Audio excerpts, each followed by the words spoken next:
Welcome to Jumpstart Your Joy. I'm your host, Paula Jenkins. I invite you to join me as we explore how inspiring people have chosen joy in their lives and what they have to share with us about how to jumpstart joy in the world. Plus, how do we follow our own hearts, find work that lights us up while mindfully noticing the role joy plays in our own journey.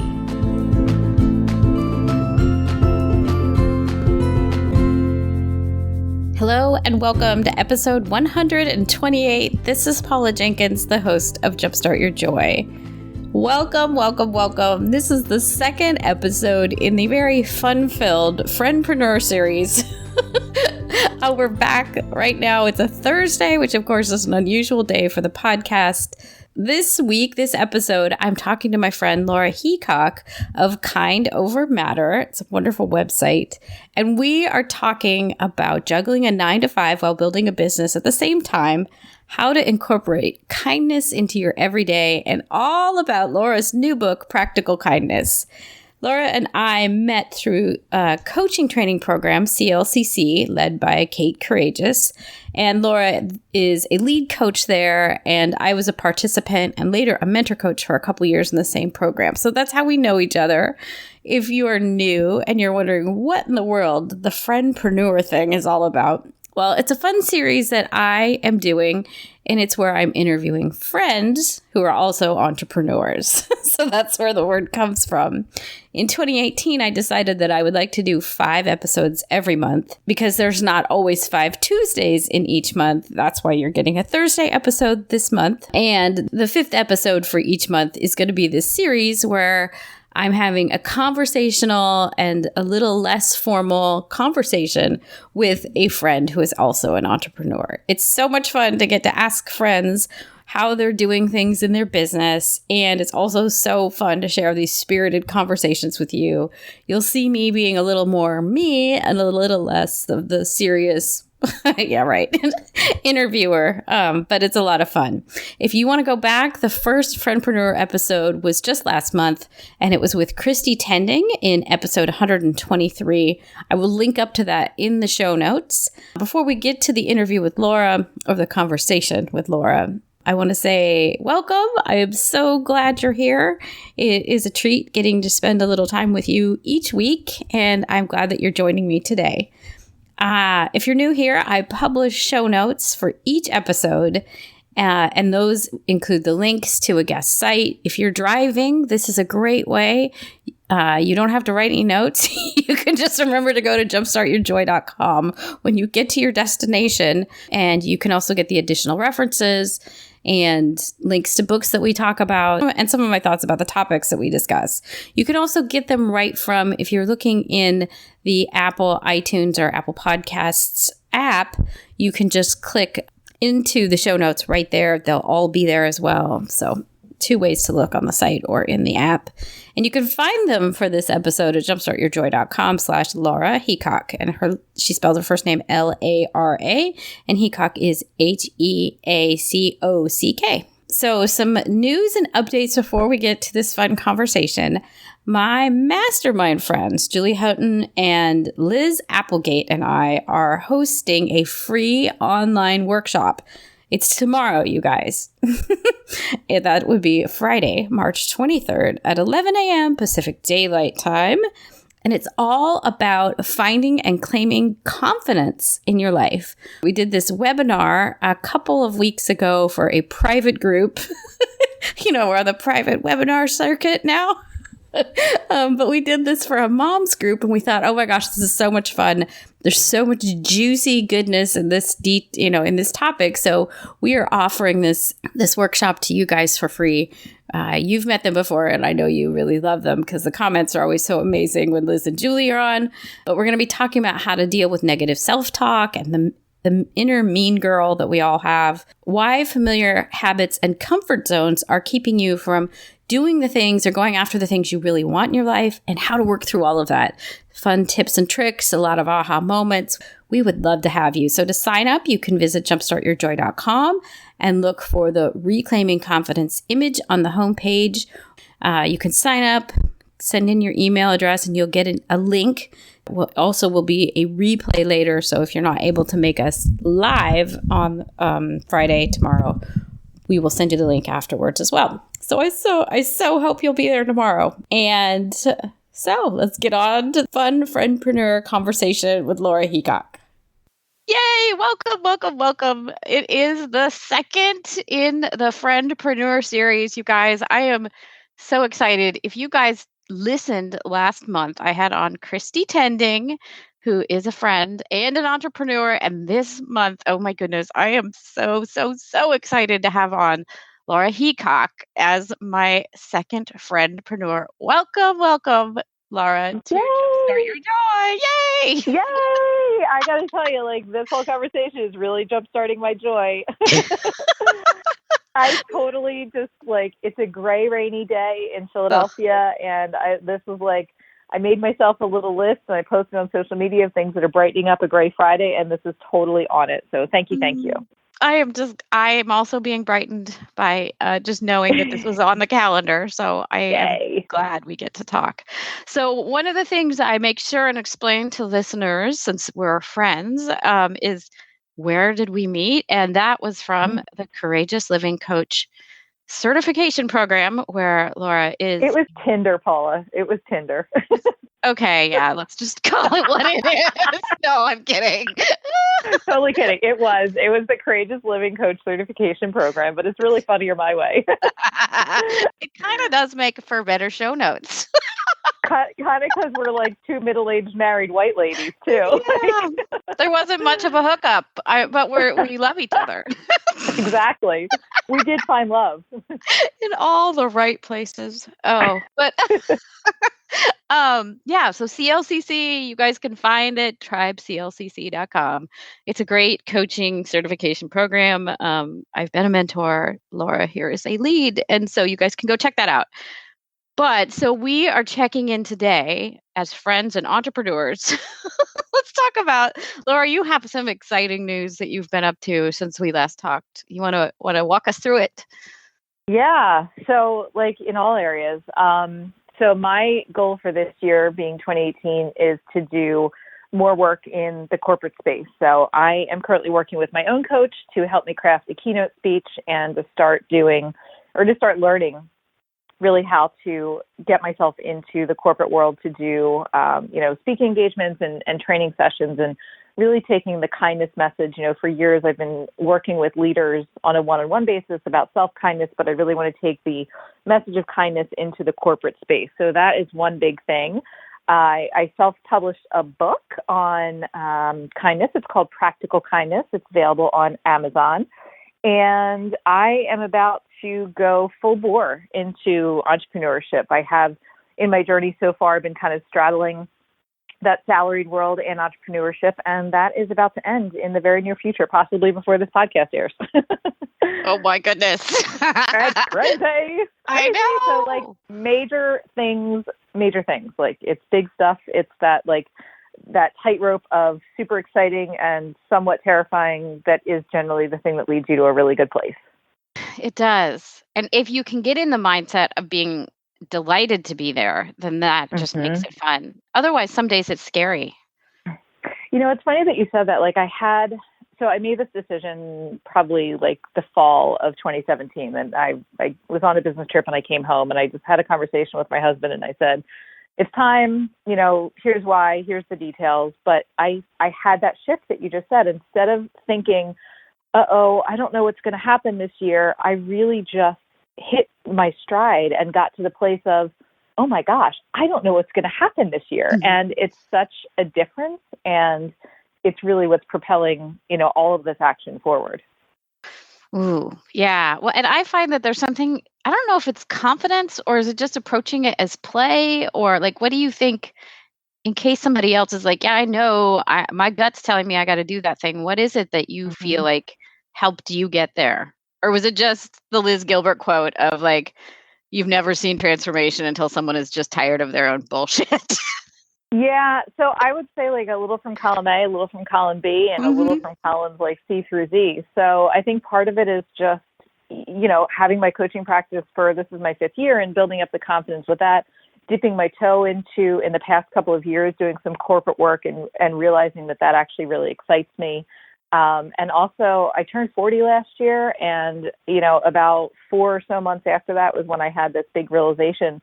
And it was a little bit of the Liz Gilbert thing where I was like in a hotel room getting ready for doing some marketing activity. And I was like, I should be doing my own, my energy should be devoted to my business, not this other thing. And just really following through with that and not letting, the fear's still there. This is the big thing I like to share with my clients. Like, I think the best we can ask for in life, whether it's, with fear or doubt or whatever your word for it is to recognize that it's probably always going to be there. It will likely take, sometimes it'll be really loud, sometimes it'll be more quiet, but the best that we can ever really strive for is to have it be a passenger, not in the driver's seat. So like the fear is still there. It's hanging out. Sometimes it's in the back seat. Sometimes it's in the seat next to me. Sometimes it's trying to drive, but really recognizing that that's okay. And that doesn't mean anything. Like, just because it exists doesn't mean that I am doing the wrong thing, or I shouldn't be doing the thing that I want to do, or I shouldn't be taking a risk. It's like, no, this is just how we're wired and how things work. Yeah. And I think there's something in there because we both are dancing in that space, just in case the audience doesn't really know me well. I'm also certified coach, clearly have a podcast. I love retreat work. And I'm I'm marveling at like some of the similar paths that we are following, because I would also love to bring the message of joy into the corporate world. Like, I see this is missing. So let's have that conversation. You and me, girl. Yeah. Okay. Let's schedule that conversation. Yeah. Kindness and joy, like, talk about a corporate American transformation. Oh my gosh. Let's lead that revolution. I am so ready. Oh, I'm in. I'm like 50% there. Yeah. So corporate speak, let's put that in a parking lot. But I can see this thing where it's easy in so many ways for me to stay in a 9-to-5 place because it's reliable. It's kind of safe, even though there's some things that are not desirable about it. But I don't know, like, yeah, I think that's my stuck point too sometimes, is like, I feel, I don't know, not ready, but whoa, am I ready to get out of this? Yeah. So I'm loving all the similarities between our two paths. Yeah. And I mean, I'll be very transparent. I did not come home from that business trip and quit my job right away. Like, that was 4 or 5 months ago. And, we're at like the 11th hour at this point. But I mean, the decision was made then. And that was when, so the conversation started, and I made my little household finances spreadsheet, and we talked to our like financial, you know what I mean? Like, we worked out all of the details around it, but it was the first time that I actually felt capable of putting it out there, right? Like telling people, holding myself accountable to the people closest in my world, and saying like, yeah, this is happening, and it's happening in the first quarter of next year. And, the time has come. I'm sensing there was a lot of freedom once you went, yep, this is game on. Yeah. Here we go. Oh, yeah. Oh, yeah. Yeah. Oh, gosh. I could just, the energy in your voice like shifted there, where you just got really excited about that. And I'm delighted by it too.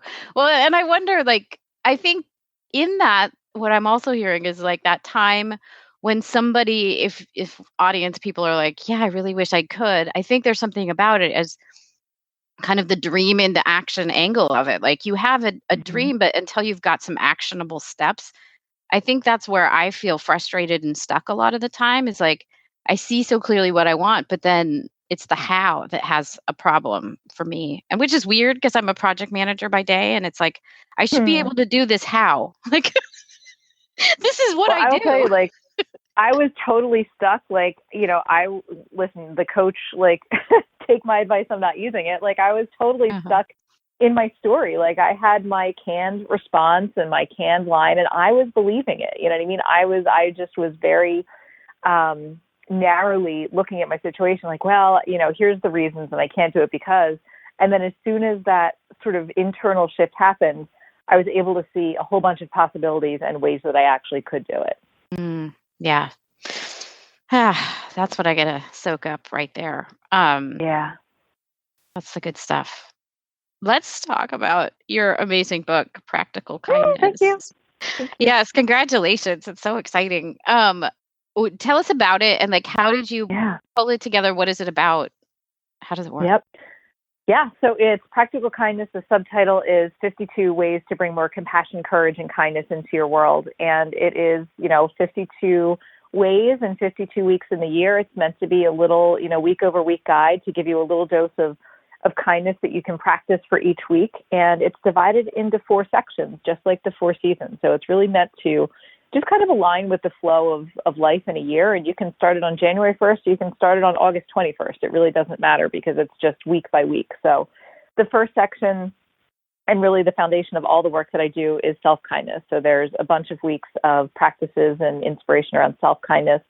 And then we move into the courage to be imperfect, because I think that you need a really strong foundation of self-kindness before you can take those risks and start to be imperfect. For me, it was a while before I could drop that mask of perfectionism. And then we move into kind living and taking some of that kindness out into the world. And then finally, life lessons. And it's just a bunch of weeks of life lessons that I have learned, some life lessons that I've imparted to my clients and that they've had an opportunity to learn. And ideally just to help you move along in your own learning process with a little bit more ease and support. I love so many of the angles on this, because I know one of the things, pardon me, is that's so hard about a lot of kind of self-helpish personal development books is you get the theory, but then you don't always get the action. So I love that this is so purposefully, I guess, Mm-hmm. you took the stance of like, you're going to need some time for this to soak in. Yeah. And how do you break it down so it's not just stop the negative self-talk, right? Like that's the Mm-hmm. position or whatever. Like, no, how do we do Right. it? Yeah. Yeah. And I mean, I'm a pragmatist at heart, like despite, Mm. my little tray of crystals. Thank you for one of them, Paula. Oh, yes. At the end of the day, I want to understand like what it is that you actually have to do. And so many of the weeks in the book actually give you something to really take with you for the week, or something to try on for the week, or something to engage in for the week, so that you get some tangible things to try and some results each week that you're practicing the kindness in the book. Mm. What was the most surprising thing about either writing it or the most surprising thing that you found yourself putting in the book? So I think, let's see. So the funny thing is, when I was pulling it together, I found a Word document that I had created 2 years ago with the idea to do this book. So that's kind of interesting for my own process to learn. So it was an idea that had been brewing for a while. And then, really this like end of year sort of shift that I had internally is what gave me the energy to pull it together and get it out there. But I think the most surprising thing is just really how I've felt in the process of pulling it together. So I tend to get pretty easily frustrated with technical stuff. One of the ways that my fear or my inner critic shows up is I don't care. That's kind of my go-to, or like, oh, I'm just sick of it, I don't want to do it, or frustration. And I used CreateSpace and self-published on Amazon, and I'd never done it before. And it was not a hard process now that I look back on it. But what was difficult is you have to format it, obviously, in a very specific way in order to be in the size book that you desire, and then to format for a Kindle screen and things like that. I had to reformat this thing more times than I can tell you. And I had moments of like, F it, I'm not going to do it, or, it's just going to be this size and I don't care. And I always came back to it, which is a big deal for me, because that's always my easy way out. My easy way out is like, this is a pain. I don't want to do it. I like to have the idea. I don't like to do the detail stuff. And I just really had a realization each time I went back to that actual like tedious work of putting this together, that it was the right time for me to do it, and that I really, really wanted to do it. And I believed in it so much because I was capable of sticking with it and doing the stuff that normally is my easy out for the things that are big and scary, like putting a book out into the world. Like that's scary for me. It is. Oh gosh. Yeah. Oh my goodness. Well, and I'm just like nodding furiously over here, because I found such a similar thing about even just starting this show, which was like, okay, I mean, I do web production, like that's the background, but then podcasting is a little bit different. And so my frustration point with so much of that was like, there's a bunch of great tutorials out there, but then trying to find every single one of them and piece them together, like it would have been really easy for me. It would be kind of a learned helplessness. I don't even really know where that came from, but like it's easy just to go, oh, I don't know, and kind of roll over and let it win. And I found a similar kind of inner strength of, no, this isn't going to beat me. Like this is important that I'm curious. And I don't know really what's there, but maybe a message for anybody listening is like, when it's right, you just stick with it. I don't know what it means if it's feeling really hard. I don't know if you have thoughts on that one, but that's an interesting thing to kind of note about both of us in process. Yeah. I mean, I think, like stepping away, I mean, I ordered a bunch of different, when you go through this process, like you format the book and then you order a physical proof and it comes to you and you look at it. So, I mean, I have like 3 different looking proofs because it was like, okay, don't like this about that. Don't like that about this. And then finally getting to the one that is the finished product that's out in the world.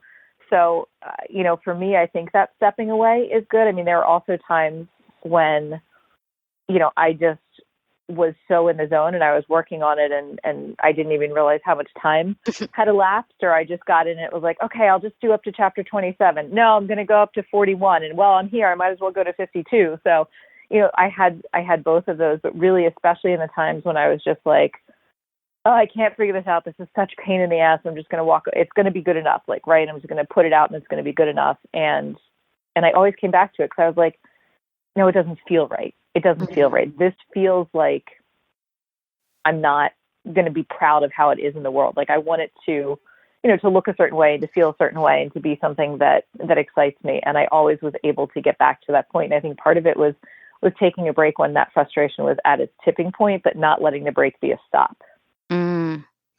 Oh, yes. I love that. Because it's so tempting when it feels hard just to say, like I'm done. And that discomfort, I think, pulls all of us away from our joy in so many ways. Like we just let that thing get the best of it or us, and it's easy to walk away. And then likely have regrets. At least. Yeah, I mean, look, like apparently I had this idea 2 years ago, right? Like apparently this idea started formulating way back then.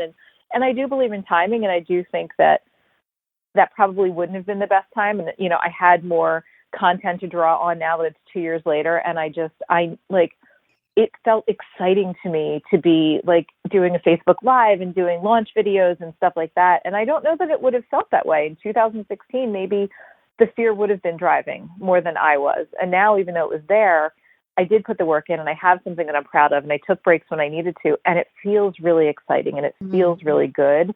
And that's where the joy comes from.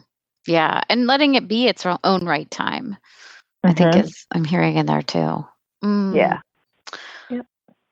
When you look at practical kindness as a practice, I don't know, where can people start if they're like, yeah, I am so not, I can't do that. Like, how could I possibly be kind to myself? Because I think some people get stuck there of like the negative self-talk is so loud, or that's just their default position right now. I don't know if somebody's feeling that resistance of, it sounds great, but yeah, no way. So I'll answer that in 2 ways. So the quick answer is, what is the smallest possible thing that you could do that would feel kind? Maybe it's hitting snooze once in the morning and getting 10 more minutes of sleep. Maybe it's going to bed 30 minutes earlier. Maybe it's, stopping and getting a fancy coffee on your way to work. Maybe it's, putting $1 in the donation bin as you walk into Target, anything like whatever the itty bitty tiny teensiest little way that feels accessible. That's the place to start. There's no wrong way to start a kindness or a self-kindness practice. And then the second part, the longer version of that, is that my own self-kindness journey came completely from burnout. So in 2014, I was working a crazy, intense commission job. I was in coaching training. I was a brand new blogger starting at the end of 2013. And I decided that I was going to do this like daily acts of kindness project called 365 Days of Kind, and just add that to my plate. Like every day I was going to have to do a random act of kindness. And literally by the like third or fourth month of that project, I was so burned out, and my solution was Self-Kindness Saturday. And I was petrified, and I thought, people are going to judge me. I'm supposed to be doing a kind act every day, and here I am doing something for myself. And wouldn't you know it, it was like people were super excited about it. And the concept of Self-Kindness Saturday, that was 4 years ago. And people are still talking about it, and I'm still talking about it. And it was literally out of that complete burnout and desperation place. And it started with like, I'm going to get a manicure this Saturday, and it's going to be self-kindness. And it grew from there. My brand of kindness now includes setting boundaries and having hard conversations, prioritizing caring for yourself, food, clothing, and shelter, all that kind of stuff. But it really started from that place of complete and utter burnout from work and from the expectations I piled upon myself and from trying to be perfect. And somehow I was just too tired to let the fear win. And I just started with a manicure every Saturday. Yes. And it's so funny the way like the trajectory of like starting to follow something. And in that, I mean, like kindness as a topic and as something that, I mean, it sounds to me like it's kind of your muse, like it called you in and it asked you to dance, and it started with an easy step, if you will. But now, like, I don't know, I've had a very similar relationship with joy where it's like, okay, this seems easy.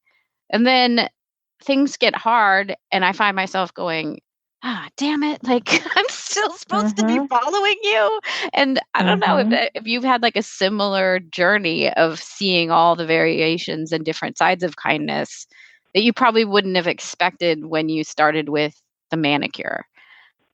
Yeah, I definitely didn't expect it to lead into, using your voice as a woman, having difficult conversations with loved ones, setting boundaries and protecting your time, practicing vulnerability, in the professional setting. It includes things like consistent feedback, transparent team management, coaching instead of directing. I had no idea what started over 4 years ago with, complete exhaustion and a manicure on a Saturday, even though I was petrified that people were going to judge me and think I was selfish, would lead to this big thing. And, sometimes the big thing is like, whoa, what is even happening right now? But it's definitely, you're right. It's like following a muse, and I'm grateful for the path. And in my work, I believe only in baby steps. I tell people all the time, if you're looking for a coach that's going to give you, a light switch kind of change, like from off to on, then that's not me.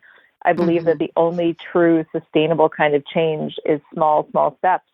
And, the smallest of steps, from getting a Sunday or a Saturday manicure because I was too exhausted to do a single act of kindness in a day, has led to, helping transform, corporations and companies and leaders into those that are people-centered and based in kindness. And like, who'd have thunk? Yeah. It's so fascinating that is the kindness you showed yourself, then just kind of blossoms and blooms based on your ability to say yes to one, like you said, a baby step. Yeah. Because Joy's got me thinking, especially with the political situation right now. There's a lot, but I think this, and I'm trying to distill down, like, which is the thing that I really want to then kind of put under the umbrella of how do we put more joy into this thing? And that doesn't sound quite right, but there's so much hardness out there. It feels like it would be easy to pull in one thing that I stand for and bring that in as a joy. There's got to be the ability to put more joy into something, and how does joy shift it if we put that layer on it? Clearly, I'm still mulling this one over. No, and I'm curious, like, I would imagine that, your coaching is similar to mine. Like, you're probably really amazing at getting individual people to get back to joy, right? Like, I have become in my individual practice really good at helping people getting to self-kindness, like getting people over that burnout, right? Like, to me, in my world, like, self-kindness and creating cultures of kindness in corporate America, it's really because it's an antidote to burnout. And we have this culture that's obsessed with busyness, and I'm using my air quotes here, like BUSY-ness. So like this whole kindness practice is really the antidote to that. And I became really good in my private practice at getting these people who were, established professionals, mid-career leaders over their burnout. They came to me being burned out, and, the kindness, my brand of kindness is really what helped them. And now I kind of decided I want to get underneath of it, and I want to help preventing it. I want to help prevent it from happening. And I could see joy in the same way. Like I would imagine that your clients are like, they've just lost their joy and you're helping them reconnect to it. And maybe there's a way to get underneath of it. And how do you prevent them from losing it in the first place? Yes. Yes, you're spot on with that. And seeing that like in my work as a project manager, which is an interesting, like I think it's interesting to see how a 9 to 5 and having the coach angle kind of feed each other. Like there's something about it that if I walk into a room as a project manager and set out on this project in a fun way, and sometimes this sounds so corny and people are like, what are you up to? And we come up with a team name and we hand out little toy dragons that we all put on our desk, like then we're aligned in a way that feels, a little corny, sure, but it's putting a different frame around it than this thing that like, well, we're just implementing a website, right? Like when there's levity infused in it, everybody feels a little bit more engaged and delighted to do the thing. And I don't know, that's the thing that kind of toys with me is like, that's clearly joy. I think there's clearly kindness in that as well, because it sets a tone of how are we going to all talk to each other when we do this thing. But yeah, I think that's part of it. And you're right in there in that gap section that you were just talking about of how do you set people up to find that joy / kindness / happiness, whatever that positive thing is that we wish we had more of probably every day. Like, how do we set ourselves up for that, both as an individual, but as a group? Like, that's the fascinating territory, truly, for me. Yeah, and I think that, people on the surface think, oh, joy, oh, kindness, like they're either easy or they're fluffy or they're not important or anything like that. But really, when you get under it, like when you're talking about joy, you're talking about more than, like riding a roller coaster, right? Like there's a very deep component to it, and there's work. There's established habits that you can tap into to really stay connected to your joy. And kindness is the same way. Like there's processes to go through and practices that you'll learn and a toolkit that you'll build to be able to, stay connected to this under this umbrella of kindness. But it's not, it's not a light switch. It's not easy. It's definitely a project to undertake, to speak in project management terms, like the components of joy and the components of kindness, like they take work and they take practice and they're worth it. But it's not something that you can just say like, oh yeah, I'm just going to infuse more joy in my day. And yeah, I'm going to operate under this mentality of kindness. And it's like, not most of us can't just do that. Yeah. Why do you think we can't do it? I wonder what your take is on that. Oh gosh. So I will say, if anyone that's listening is familiar with the Gretchen Rubin framework of the 4 tendencies, I'm an upholder. And if anybody should be able to just do it, it's an upholder. Like, and there are some things that I can just do, like heads down, power through. I can just do it. But really, I can't just, flip the switch and make sure that I'm always in a state of kindness and operating under, my values and things like that. But I think it's a million reasons. I think society is a big one, especially speaking as a woman, we are still paid less than men, and we are still told that ambition is evil, and you are supposed to be, a lot of people want to think that, oh, great, well, kindness just means you're supposed to be a nice, quiet woman. Absolutely not. Kindness means speaking your voice and advocating for yourself and building allies and things like that. But I don't think that our world is built in a way that we really value these things. I think that we value productivity and results, and that idea that the number of hours your butt is in a chair is what's valuable about you in a day, not who you are as a human and how you show up. And gosh, what if I could even have a better result by operating in a different way? Like that kind of stuff is just starting to crack the surface. And, I think people like Arianna Huffington are a huge part of that. She left her namesake company to start focusing on, creating a healthy culture in corporate America. Like things are coming, but it's brand new. And most people still look at it and say like, well, yeah, that's nice for her. Yes. Yeah. And I think it was just like this will be back in the archives, but well, one, I'll link up to the Gretchen Rubin, that the four, The 4 tendencies. Yeah. oh my gosh, brilliant. And once you kind of know, so this is, if people are listening, they're like, what are you guys talking about? There's 4 different kinds of tendencies. And it's basically how you hold yourself accountable or don't to do things. Like, what's your motivator? And it was so eye-opening to think that people don't all approach responsibilities or requests in the same way. Really enlightening as a project manager, but also as a coach, because then you're like, oh, now I get why you're not doing those practices. Yeah, I'm kind of a as a rebel. spouse, because my husband's a questioner, and I'm just like, oh, Yeah. Yeah. Yeah. I think there is one that's rebel, right? I think that's what I am. It's a problem. Yep, you're a rebel. It's a real problem. It's not. I'm just kidding, friends. But yeah, the whole thing about how we value things is fascinating.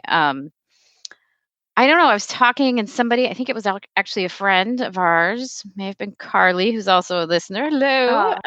Hey. And she wrote in and said something about how she loved something about, it was the imposter episode, which I'll link up to. Imposter complex. Yes. Yeah. And how we look at the title of expertise or expert. And in my mind, what you just said there, Laura, about what do we value? It struck me as she wrote, and I think I wrote her back and said something about this, but like, we don't actually even have expert titles for like joy expert or kindness expert. So I'm going to start calling myself that. So you guys, I am now a joy expert, and my friend Laura here is a kindness expert. It's a thing. Yeah. And like, but also like, who gives awards? Like, the whole value system around this is kind of goofed up. Like, we have values and titles for people who do all sorts of things, but it's not always these people and soft skills that we're talking about here, which just, it struck me as like, there's a whole thing that supports other things, you know, being worthwhile or worthy of our time, but joy and kindness kind of get left out.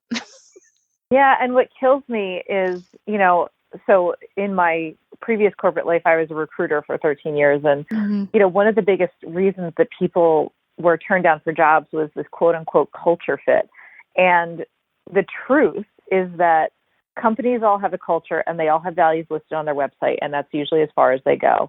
And if you genuinely, truly have a culture and you live your values and you create an organization, you know, part of a kindness-focused organization is, you know, having your values be more than something that's just on your website. That's when you actually create a culture that works, and you create a culture where people stay, and where it's not just, I'm going to leave as soon as the next high dollar amount offer comes along, and they believe in your products and your services. And, you know, the Richard Branson quote, if you take care of your people, they'll take care of your clients. I mean, that's truly what infusing joy and kindness into a culture does. But like you said, like, there's not a CJO, a Chief Joy Officer, or a CKO, a Chief Kindness Officer. Maybe there will be. I mean, I'd like to fast forward 10 years and think that that could be a thing. Even a Chief Culture Officer, you know, somebody that's actually responsible for ensuring that the company lives their values and they are, you know, taking care of their people. Because, I mean, I have clients that have been living proof of that. And when they are, you know, faced with an employee that comes in and says, I have an offer for this much more, and then they have the conversation with them about, you know, that's fantastic. And if that feels like the right step for you, let's go ahead and do that. And let's talk about what you're getting here. And you're getting the choice to be, you know, noticed as a person, not just a number, and you're valued for your contribution. And, you know, we are kind of a fun culture, and we're super casual, and, you know, you can work when it's best for you. And then just really giving them the freedom and the autonomy to make the decision, they buy into it. You know, it's not always about money anymore. Yes. Yeah. I mean, and I'm seeing that in my own role. Like right now, I have a sweet deal where I can work from home a couple days a week, and there is a benefit to that that's way beyond pay. Now, of course, pay is a reality, and not meaning to sound too Pollyanna-ish about it, but I think that's so interesting. And I feel like, and this kind of comes back to kind of our friendpreneur thing here, is like the entrepreneurial piece of it comes into play, because what is it? A third of all people are now like freelance / contractors. I mean, we're seeing an amazing shift in how the workforce is fueled and what people are doing and like all of that. Yeah, I mean, there's a word for it. People are calling it the gig economy. And it's Yeah. really this concept of, people are putting really fulfillment above everything. And fulfillment looks different for everyone. For some people, fulfillment is the highest paycheck they can get. That's awesome. That's cool. As long as that is true and authentic for you, have at it. But for some people, fulfillment is, like you said, the pay is a factor, but it's no longer the only factor. Work-life balance is a factor. And do I feel like this company buys into me and values me? And can I make a contribution that I feel good about when I go to sleep at night? That's a factor. And a lot of people are just, kind of cobbling together income from various sources because they, multi-potentialites. I was just talking to a client the other night about, I said, have you ever heard the term multi-potentialite? And he immediately responded, he's like, no, but it sounds like I just got excited in hearing about it, and really going from that concept of there's something wrong with me because I haven't stuck with anything to what if that's the thing that's right about me? And that is actually what brings me fulfillment. But yeah, the world is changing. It is. Ooh, yeah. And if people are like, ooh, multi-potentialite, Emily Wapnick, I'll link up to those episodes too. Like, it's such a breath of fresh air to think that that's one of the things that makes you unique and really special, and that sometimes you let go of stuff just because you've already spent your time with it and you didn't need anything else out of it. Like, you're done. Yes. Yeah. There's an amazing, my favorite article, and actually the one I sent to this client the other night, it's, if somebody wants to Google, it's on Forbes, and it's, if you just Google Forbes and multi-potentialite, you'll find it. And it's just fantastic. It really is just speaking to all the different aspects of it. And one of the things that I really believe, and I never considered myself a multi-potentialite. Like, I always figured, I come from a family of people that just have jobs, and that's what you do. And that was kind of what I saw for myself. And then I found this thing that I love, which is coaching, and it fits best into the container of entrepreneurship. So suddenly I'm becoming this multi-potentialite person that was probably always there, but I never even considered. And it really goes into, in this article, there's generally a through line. So there's something in every position that I've ever held that has been consistent. And for me, it's always been people. And I've said that even before I ever got into this world, that I've never like been head over heels with any job that I've ever had, but it was always about the people. Like, I always loved the people. Like, I had great people. That was what drew me to positions. That was what kept me in positions. And that's what made it harder to leave positions. Yes. And it does make such a difference when you have a good boss, or like your team's amazing and the chemistry's right. Like, that can cover up or make anything doable for a while, at least. Yeah. And I mean, I think the translation to the personal world is like the work that I do with my clients. I'm sure it's similar to you, is, you have to build that inner circle, and, who are your go-to people? Who do you call to share your highest highs, and who do you call to help you through your lowest lows? And having that inner circle of people is one of the components of a fulfilling life, and having, people that are, feeling good, and having sort of that professional, like that professional group that is sort of equivalent to that in 9-to-5 life is one of the things that makes the job more fulfilling. Yeah. Yeah. And I notice I feel so much more depleted when I feel like I don't have a go-to person. I mean, especially, it almost feels like it's compartmentalized. Like, there's some people that would be great to talk to about jobs and other about personal things, and just finding those right people is so key.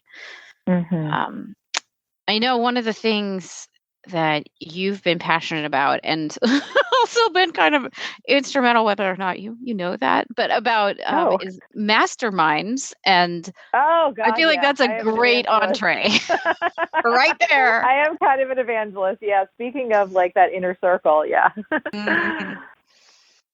Yeah. I mean, what I found, go ahead. Sorry. No, I was just going to say, like, our mutual friend Joe Casey talks about entrepreneur isolation, and especially when you are, you're working for yourself, you have your own business, and maybe you go to a co-working space or something like that. But for the most part, if your life looks like mine, most of your friends and family have a job, and they do their 9-to-5, and they don't really get what it's like to be on that journey of having a business. And having a mastermind truly has become that inner circle for me, that place to go when I'm excited about something. My mastermind were, the first people to know that the book was happening and, helped me promote it and got excited about it and helped me step out of smallness when I was like, well, it's just a little. And it's like, no, it's a thing. And that inner circle concept is really key in all aspects, like personal and professional. And when your professional equals entrepreneurship, it looks like a mastermind. It does. Yeah. And it's so interesting because there's just not a ton of people that get it. Like, if somebody comes back and they just never reschedule, and like kind of the disappointment that it's hard. Everything about it can be hard. And if you don't have people to talk about things, it's can be so lonely. And then that's an opportunity to spiral into something that is, isolating in further ways. So I've found it really super helpful to find a couple people. Ours is 3 people, and that seems like a perfect size to really bounce ideas and be like, hey, am I crazy? I'm thinking, it's time to raise rates, or I had thought about this, 5-day challenge. Does this sound like it's nuts? And it's so much more fun to have 2 other people to be like, no, that sounds like a great idea. Or, I don't know. You might be a little off. Yeah. And I think, I really have realized that is, like you were saying with isolation and the spinning, and like that to me is when I'm isolating, when fear moves into the driver's seat and when I start to believe it and when it starts to become the thing that feels like what's true as opposed to a component of a bigger picture, right? Like fear is always a component, but when it starts to feel like it's really true, having that mastermind is the thing that can pull me out of that and remind me that like, yep, totally cool. You're feeling scared and we've got you, and that's okay. And that's not actually the truth. Here's what's the truth. Yeah, because something interesting does happen, and it's crazy. Sorry, I'm going to let the dog out. Cool. Do it. Who let the dogs out? Paula, you let the dog out. I'll cut that part. He's like, I gotta go, lady. Let's do this. I usually don't edit these. That's the other funny thing. So, we can if we ran into a topic. I don't edit my videos, so I would leave it. There are so many videos with cat situations happening. I would leave the dog in.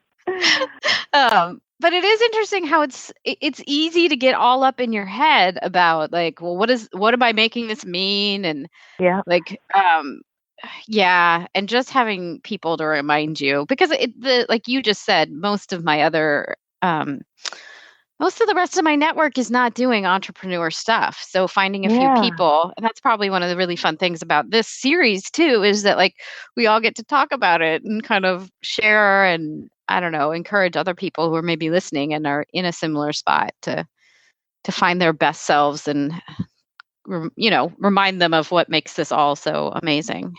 Yeah. I would say if you're listening and you're an entrepreneur and you don't have a mastermind or a close friend that is in the same, professional space and gets it, definitely go out and find one, whether that looks like a meetup group or, there's a ton of Facebook groups for entrepreneurs that you could probably find a mastermind in. But it is, it's really been invaluable. Like, I don't know how far I would have gotten without it, because again, it's just, you're the sum of the people closest to you. And I sort of believe in that. I sort of don't, but especially when it comes to professional stuff, like literally everyone I'm surrounded with is just in a job, and that's great. And that's awesome. And I was for a very long time, and that can be a great choice for someone. And it doesn't provide me personally a lot of support when I'm struggling and thinking about starting a business. It very quickly lends to the thought process of like, nobody, that's just not what I do, right? Like, that's just not who I am. And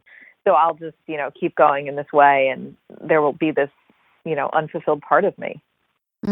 Yeah. Yeah. And when you hit that point, I know that both Liz and Julie will be like, no, who's this? Like, where's that other higher part of yourself that knows that that's not the truth? And let's work it out, girl. Yep, exactly. Yeah. Masterminds. I know. I love them.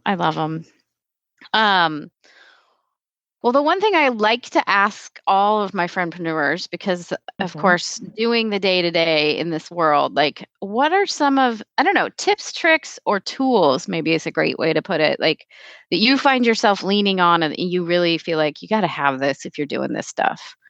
So obviously a mastermind. I'm pretty sure we're real clear on that. So definitely find some people that understand what it's like to be in that space and running a business or even a small company. Figuring out what works for you energetically. Like I know, it's tempting for me to get up and work most of the day in my jammies and, like get around to getting a shower at some point. That doesn't work for me. What works for me is getting up and, getting a shower and getting dressed. I mean, getting dressed, I'm like being very generous here. I'm like leggings and a sweatshirt, but like going through the motions of doing that it really changes how I feel the rest of the day. I'm also really making sure the first thing I do in the morning, and I've been doing this for a few months now, is not pick up my phone. And my phone some days is my alarm, so I'll turn my alarm off, but like I go and I get right into the shower and I'll get out and I'll feed my cats and, I'll take my vitamins, all that kind of stuff. And there's got to be a good amount of time for me that passes before I start engaging in that space. And it's something that I want to continue to deepen.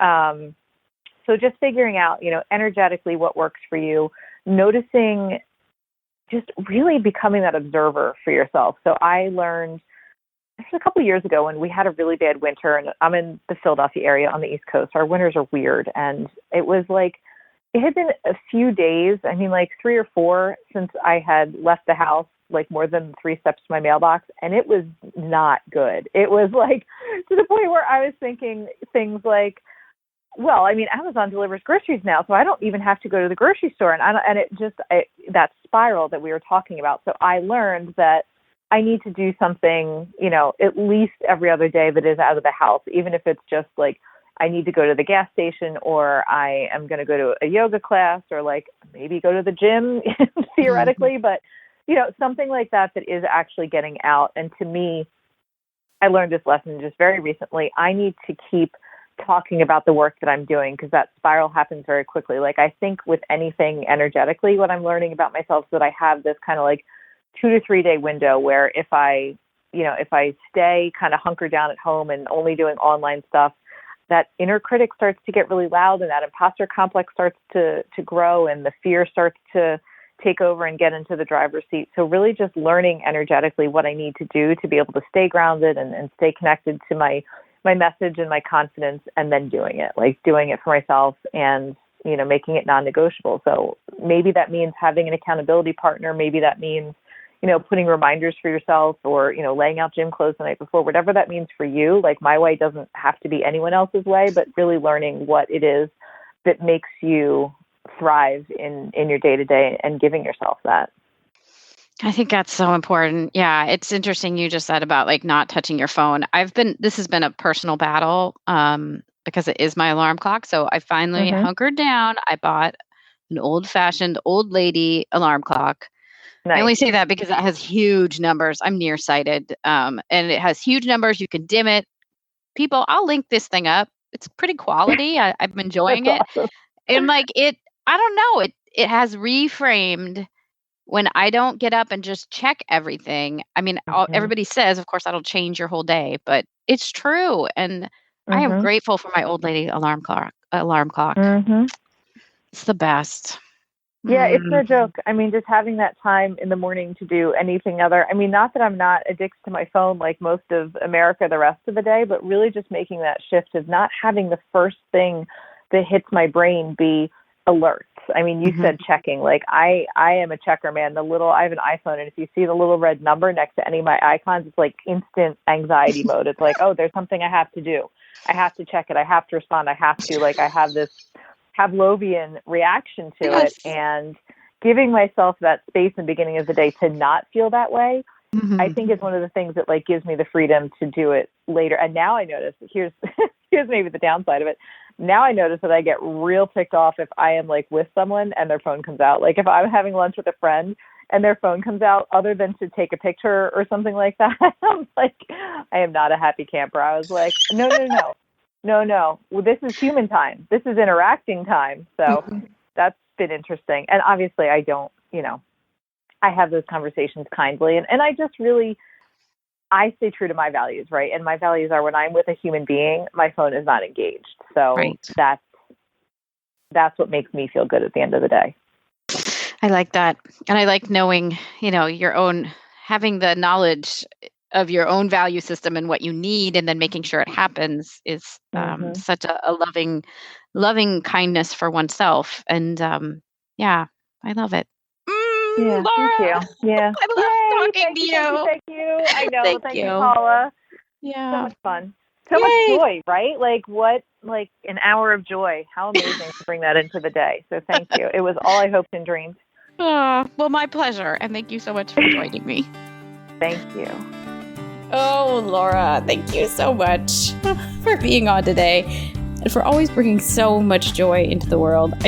I cannot wait to talk to you more about the crossroads of joy and kindness in the workplace. So let's get on the phone about that. I'm sure you guys are going to hear more about it as we figure out what that all looks like. So to find out more about Lara and her book, Practical Kindness, and her work, you can visit her website at kindovermatter.com, or you can go to my website, jumpstartyourjoy.com/Lara Heacock, LaraHeacock, and you will get links to her book and all that information. Or if you're just trying to get to it quick, you can go to jumpstartyourjoy.com this week and you'll see it on the homepage. So there you go. And while you're over there on the website, go today, because you want to sign up for that confidence workshop that Julie and Liz are offering, and I are offering tomorrow, March 23rd, 11 a.m. Pacific Daylight Time. So you're going to want to tune in. We are a mastermind. We have so much fun together, and we are so delighted by this topic. So you will find a link on the homepage. Reclaiming Confidence is what you're looking for. Just send over your email address, and you're going to get all the stuff you need to either be there live or get it on replay. Next week on the show, stylist and coach Rain Parvis joins me to talk about personal style, her having been a stand-up comedian, and why I still have a pair of shoes that I bought in Boston 20 years ago. I have never worn them out, and why I still hold on to these shoes. So no, it has nothing to do with New Kids on the Block, but Rain really dives into it with me. We totally hit it off, and it was such a lighthearted conversation that I just know you guys are going to fall in love with her. This is one of my favorites, and I never say that. So I hope you guys will come back tomorrow for the workshop. Go sign up right now. And that you will also come back next week when I talk to Rain. And until then, I hope that your day is filled with so much joy.